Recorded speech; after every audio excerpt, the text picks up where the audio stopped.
Hi friend. So tomorrow is the autumn equinox and it is the first day of our 21-day Hungry Ghost reset.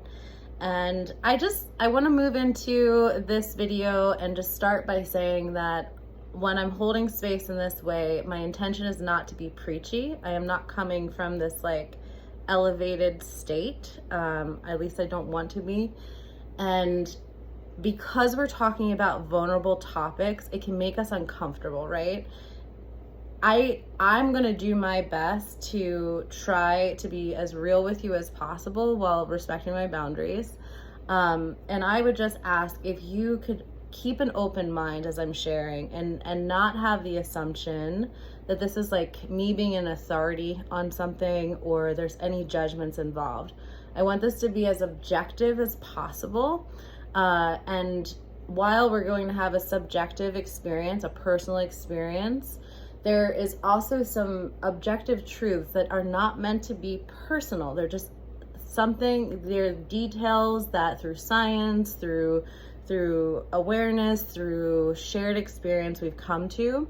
And that is that. There's no good here. There's no bad here. It's beyond good and evil. That's not the realm.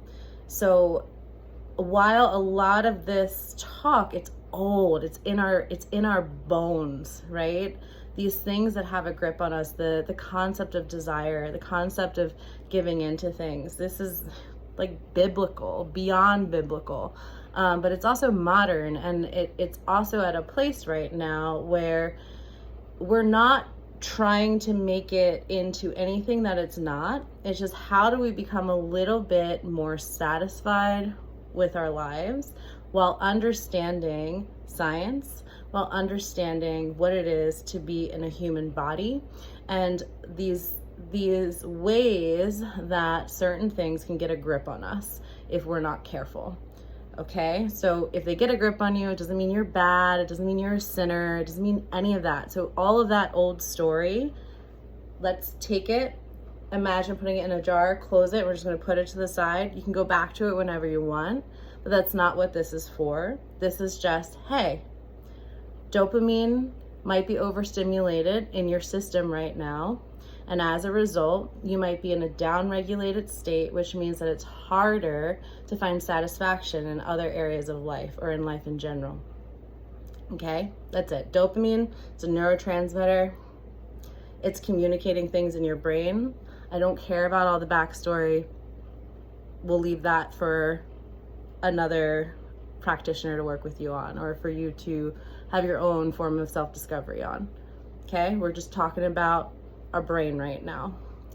I also want to keep this separate from the concept of addiction. Addiction is a painful subject. It's more about behavior. It's more about what happens after that overstimulation has occurred and we moved into this down-regulated state where we're not really experiencing satisfaction, and then we move into this compulsion. It's not really where we're at with this. I want this, maybe that's where you go beyond here, and that's beautiful. But for our time together, we are just thinking about stimuli and how to adjust so that we can have a little bit more freedom and choice and awareness outside of these external things. Okay, so that's my intention there. Again, not intended to be preachy. If I sound preachy, I apologize. It's not my intention, okay? I am doing this cleanse with you guys. The reason why I offer it is because it's a form of accountability for me. It makes it more fun. It makes me more likely to succeed in it. I believe that this being such a part of my journey is a sign that it's meant to be an offering, but not because I think I'm better than anyone. Not that I'm assuming that you are, but sometimes we need to just explain these things, okay? So just putting that out there, it's there. So for today, go out, have fun, but at some point, now that you've identified the things that you're planning on abstaining from, can you see if you can set up your space set up your circumstances to acknowledge that you're abstaining from them. So, an example, maybe setting some screen timers on your phone so that you know when you've gotten to that hour point. Maybe tell people, hey, I'm not going to be on social media as much this week. If you need to get a hold of me, text or call me. If you're abstaining from junk food, maybe get it out of the house, give it to your friends, give it away, donate it. Find someone, if you live in an area where there's people who are hungry, donate it to them. If it's alcohol, get the alcohol out of your house. Don't go, if you're going to have a hard time going to a bar during this time, maybe make plans to meet at a coffee shop, whatever it is. Choose water. Set up a plan. So if you do have to go to a party at some point, like start to think about what are you going to do when you get there? Because, okay, I've decided I'm not going to smoke for the next 21 days. What can you have on you that will distract you? Maybe a lollipop, gum. If it's a drinking abstinence project, it could be, okay, I'm going to drink club sodas with lime. I'm going to bring kombucha with me. Have a plan so that you actually succeed. I'm trying to think of a few other ideas. If it's sugar, okay, I have a lot of fruit in the house. I have dried fruit. I have things that are gonna, when I'm having that sweet tooth, that will at least get me through. Water and whatever it is. Get the processed food out if that's what you're abstaining from. Today I know that I'm moving into my version of this project where I abstain from all the things on my list that I've given you guys.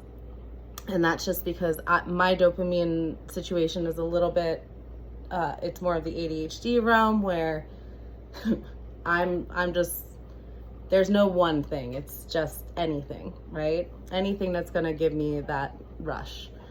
And you might be like that too. And if that's the case, we can talk about it and have a discussion. And I think it's a really beautiful thing to connect on different neurotypes and all of that. You might set up your space that invites you to meditate or sit in reflection. If you hoop or if you sing or if you dance, like have your instruments in visual sight. So a big part of this dopamine overstimulation is we're seeing the things and we're like, oh, I want that. I forgot that pizza exists and now it's here and now I want the pizza or whatever it is.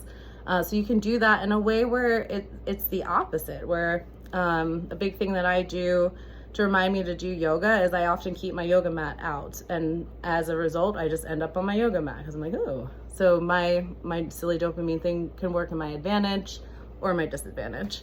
If it's marijuana, get all of your stuff out of the way so you can't see it. You get the idea, right? So set up your space for success. And then the second part is have a plan if you flop, if you make a mistake. And I don't want it to be like, oh, I'll just do it anyway and it will be fine. I'm going to let you know, it's harder when you make it. It's easier if you just keep going.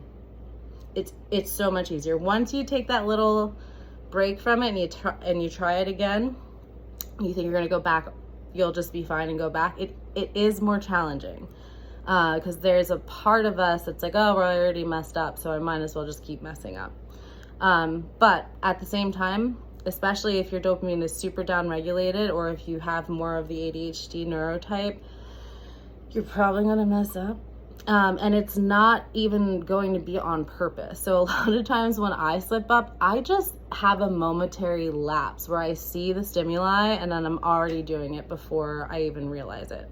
So that it's just like you could easily slip up and not even realize it, is my point. And if that's the case, what will you do next? So my intention is, okay, I slipped up, maybe journal about it. You can tell me about it. You can tell whoever your accountability buddy is about it, and then just keep going. You don't need to start over from scratch and that like, okay, I have to do 21 days now from this moment that I slip up. If you want to do that, you can, but that might discourage your system. I want you to tell yourself that you're even stronger for slipping up and then getting back on track. So you start over from that moment, okay? It's not, oh, I slipped up and now I'm going to just completely indulge for the rest of the night and then slip up and then start in the morning. That's gonna be harder. But if you can just like, oops, slip up and now I'm gonna get back on track, right? Oh, I just wound up zoning out on social media for 2 hours instead of an hour. Maybe I need to get an app that's gonna lock my settings so I can't do that. Maybe I need to actually turn off my phone at a certain time. Whatever it is, I will also say a lot of you guys have said that you're doing the social media break. That is a hard one. You're signing yourself up for something hard, and I think it's admirable and you should definitely do it. But you're gonna want some things to replace that for sure. So get a book that you're interested in. Find, you know, what are you gonna craft on? What are you gonna fill your time with? And I might make another video about this. How can you get comfortable with being bored? Because this app, these phones are so stimulating that the being bored piece is really hard. So as soon as we're bored, we're clicking around. You might not even made it to this point in the video because you got bored, right? Our attention spans are pretty low. So sit with boredom. Know that boredom is your dopamine healing, okay? We're gonna let ourselves get bored. As I say it, I'm like, I don't wanna do that. I don't wanna be bored. I love not being bored, you know? If you look at my life, I'm always doing something. But let yourself be bored. If it's too uncomfortable, go for a walk, drink some water, do some yoga, start singing a song, write a poem, spin around in circles, figure it out, right? But try not, if you can avoid any of the things on my dopamine list, the high stimulating things, that's gonna be great, okay? That's all I have for right now. This is a little all over the place, but I hope that we got the intention, and I'm excited to get started tomorrow. If you haven't sent over your email yet, please do. If you can specify what things you do want to participate in, and reach out to me and let me know what it is you're abstaining from, what your intentions are, and what it is that you're looking for from me, so I can kind of make it unique for you, customize it for you. The email shares where I'm assuming things are going to go and what the offerings are going to look like, but it's flexible, right? It makes it more interesting. It makes it more exciting for me to let it be flexible, and I'll let you know if it's something that's beyond what I'm really able to do at this time. Okay, I hope you have a great Saturday. Have fun tonight, enjoy yourself, and I will see you tomorrow. Take care. Bye.